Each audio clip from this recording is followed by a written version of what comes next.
High school के सभी बच्चे ध्यान दें। इसमें आपका चैप्टर फर्स्ट जो वास्तविक संख्याएं थे, मैंने बताया था कि इस चैप्टर में मैं आपको कुछ इंपॉर्टेंट टॉपिक ही बताऊंगा। इस पूरे चैप्टर को आपको नहीं पढ़ाऊंगा। जो पेपर के दृष्टिकोण से इंपॉर्टेंट टॉपिक होंगे वही केवल आपको इसमें पढ़ाए जाएंगे।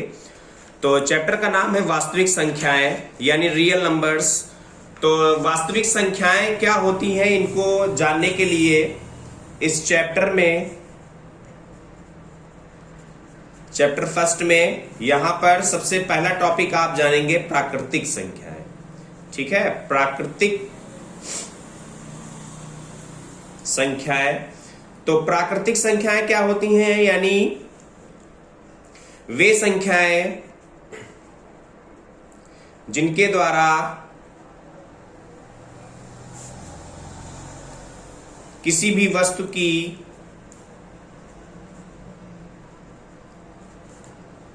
गणना की जाती है। गणना की जाती है। गणना का मतलब होता है गिनती यानी गिनना। तो गिनना का मतलब शुरुआत कहां से होती है, एक से शुरुआत होती है, फिर 2, 3, 4, 5, 6, 7, 8 और कहां तक जाती है, अनंत तक। इसकी कोई लिमिट नहीं है। तो यानी एक से प्रारंभ होने वाली और अनंत तक जाने वाली सभी जो संख्याएं होती हैं ये आपकी प्राकृतिक संख्याएं कहलाती हैं, क्योंकि गणना की जा सकती है, केवल एक से शुरुआत होती है, आधे से किसी की शुरुआत नहीं होती है। कुर्सी चाहे छोटी हो और चाहे बड़ी हो, आप कहेंगे ये भी एक कुर्सी है और ये कुर्सी इस कुर्सी के कई कई गुना ज्यादा बड़ी कुर्सी है, लेकिन तब भी आप कहेंगे कि ये भी एक कुर्सी है। तो साइज से फर्क नहीं पड़ता है, आकार से फर्क नहीं पड़ता है कि आकार चाहे जितना बड़ा या छोटा हो, वस्तु है तो वो एक ही होगी। तो उसके बाद फिर दूसरा पॉइंट आपको यहां पर जानना है कि पूर्ण संख्याएं। ठीक है, पूर्ण संख्याएं। तो पूर्ण संख्याओं का मतलब होता है कि वे संख्याएं जिनके द्वारा सभी प्राकृतिक संख्याएं, ये जो मैंने ऊपर बताया है, सभी प्राकृतिक संख्याएं लिखी जा सकती हैं। तो लिखी जा सकती है। तो कैसे लिखी जा सकती हैं? एग्जाम्पल के तौर पे, ये भी मैंने इसका उदाहरण ही बताया था।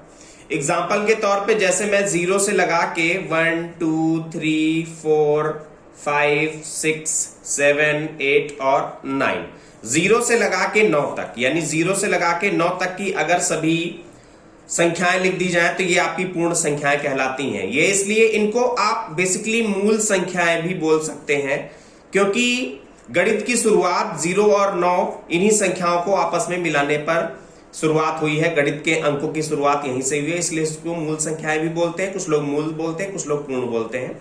तो पूर्ण संख्याएं मतलब आप देखिए, जैसे यहां पर प्राकृतिक संख्या लिखी जाए तो 1 इसमें शामिल है, 2 भी शामिल है, 9 तक आपका शामिल होगा। 9 के बाद जैसे ही यहां पे 10 आता है, तो 9 के बाद जो 10 आता है तो 10 में आप देखिए 1 है और 0 है। 1 और 0 देखिए पूर्ण संख्याओं में है या नहीं, बिल्कुल है। फिर 10 के बाद आपका 11 आता है, तो 11 में आप देखिए यहां पर 1 और 1 यानी 1 है और 1 है। 1 और 1 ये दोनों ही पूर्ण संख्याओं के अंतर्गत आते हैं। तो यानी प्राकृतिक संख्याएं पूर्ण संख्याओं के सम्मिश्रण से बनी होती हैं, यानी आपस में एक दूसरे से मिलकर बनती हैं, या एक संख्या एक से अधिक बार भी आ सकती है, 2 या 3, 4 या 10 बार भी आ सकती है। तो इस तरीके से ये पूर्ण संख्याएं हो जाती हैं।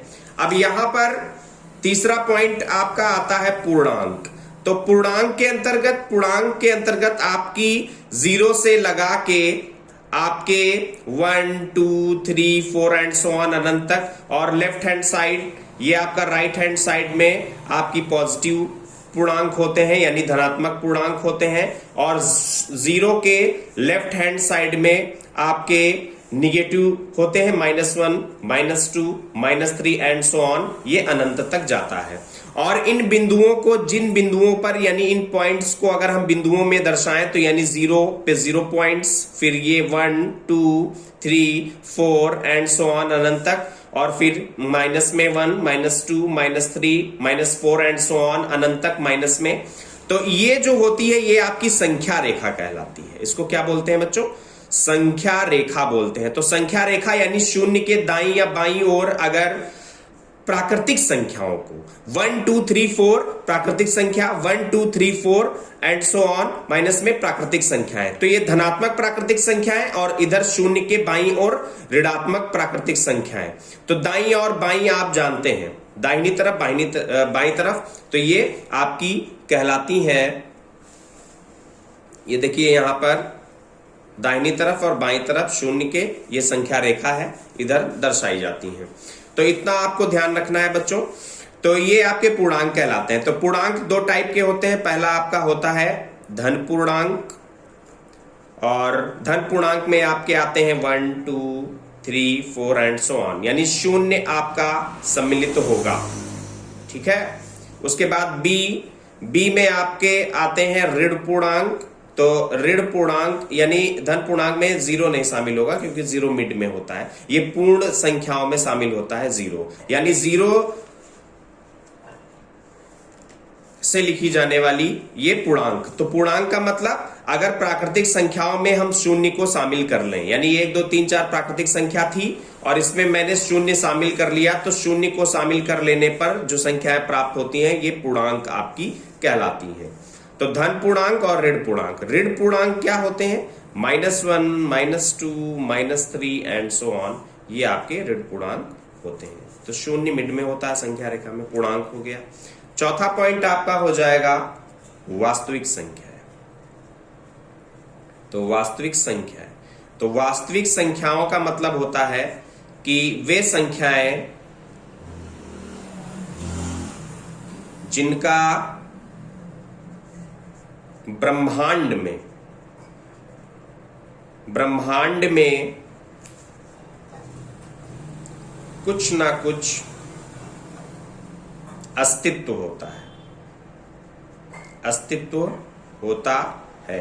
तो अस्तित्व का मतलब ब्रह्मांड में उन संख्याओं का कुछ ना कुछ अस्तित्व होता है, मतलब चाहे जीरो हो, आप ध्यान रखिए, चाहे जीरो हो, जीरो का भी अस्तित्व होता है, इसलिए इसको हम रियल नंबर्स बोलते हैं। आर से रिप्रेजेंट करते हैं वास्तविक संख्याओं को, रियल नंबर्स। तो 1 2 3 4 एंड सो ऑन, इनका तो अस्तित्व होगा ही होगा। उसके बाद अगर करड़ी में भी कोई संख्या लिखी हुई है, करड़ी में भी कोई संख्या, ए मतलब कोई भी पूर्णांक हो, चाहे दशमलव में हो, चाहे बटे में हो, चाहे जैसी संख्याएं हैं 2/3 है तो इसका भी अस्तित्व होगा, 1.44 है इसका भी अस्तित्व होगा। जब आप सोचिए शून्य का अस्तित्व है तो ब्रह्मांड में चाहे जो संख्या लिखी जाए उसका अस्तित्व तो होना लाजमी है, अस्तित्व होगा ही होगा, यानी उसका कुछ मान होगा ही होगा। आपके दिमाग में शून्य आता है कि अस्तित्वहीन है, जब शून्य का भी अस्तित्व है और शून्य सबसे पावरफुल है, क्योंकि किसी भी संख्या के साथ में चाहे जितनी बड़ी संख्या हो, 1 लाख 1 करोड़ 1 अरब, अगर उसका गुणा जीरो से कर देते हैं तो फाइनली जीरो ही मिलता है। तो इससे ये पता चलता है कि शून्य कितना पावरफुल है। तो जब शून्य पावरफुल है तो उसके साथ पाई जाने वाली अन्य संख्याएं भी पावरफुल होंगी, चाहे वो करड़ी में हो, चाहे वो बटे में हो, चाहे वो दशमलव में हो, इन सभी संख्याओं का अस्तित्व होता है। ओके बच्चों, तो आज के लिए केवल 4 ही टॉपिक है। प्राकृतिक संख्याएं बता दिया, पूर्ण संख्याएं बता दिया और पूर्णांक बता दिया। आप यहां पर प्राकृतिक संख्या और पूर्णांक में केवल इतना देखिएगा कि पूर्णांक में अगर प्राकृतिक संख्याओं के साथ में जीरो को शामिल कर लेते हैं तो पूर्णांक प्राप्त हो जाता है, और इसकी लिमिट नहीं होती है पूर्णांक की, 0 से 9 नहीं होता, ये अनंत तक जाता है, ठीक है। और पूर्णांक में 2 होते हैं, धन पूर्णांक और ऋण पूर्णांक। शून्य के इधर राइट हैंड साइड में पॉजिटिव और लेफ्ट हैंड साइड में शून्य के निगेटिव होता है। शून्य दोनों में कॉमन होता है, यानी पॉजिटिव भी बोल सकते हैं इसको, निगेटिव भी बोल सकते हैं। वास्तविक संख्याएं मैंने बता दी है कि ब्रह्मांड में जिनका अस्तित्व होता है, तो रियल नंबर्स से रिप्रेजेंट करते हैं शून्य सभी। ब्रह्मांड में आंख बंद करके कोई भी संख्या आप लिख दें तो वो वास्तविक संख्या ही होती है। तो ये 4 पॉइंट्स आपको आज के लिए तैयार करने। ओके बच्चों, थैंक यू।